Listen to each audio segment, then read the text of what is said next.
তো তোমরা আমি আগের ভিডিওতে কইলাম না যে মামার বাড়িতে আমরা কি লিগা আইছি তার নেক্সট ব্লগে দেখামো।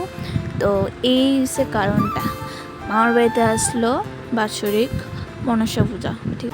আর এদিকে পুরোহিত হয়ে বসে পুজো দিত। আর তোমরা একটু মায়ের মুখটা দেখো, কত সুন্দর লাগতেছে মায়ের। যদিও এটা শাড়িটা কইছিল হোয়াইট আর রেডের মধ্যে পরাইতো, বাট শাড়িটা পাইছে না তারা, এলাকা তারা এই শাড়িটা পরাইছে। যাই হোক, মায়ের দেখতে খুবই সুন্দর লাগতেছে। তোমরা কমেন্টে জানাইও যে মায়ের দেখতে কেমন লাগতেছে।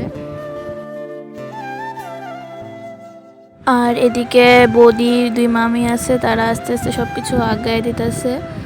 আর নিচে যে বলছি আমার দিদান, আর ওইটা হচ্ছে মামা আর মামি, তারা বাড়িতে আমরা আজকে আইছি।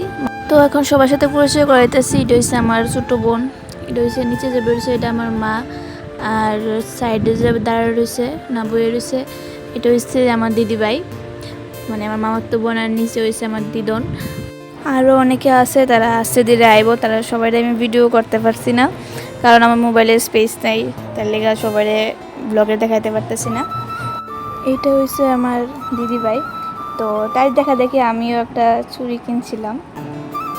তো তোমরা একটু দেখা সেরা কইও তো চুড়িগুলি আমরা এত সুন্দর লাগতেছে নি, কারণ অনেক শখ করে কিনছিলাম।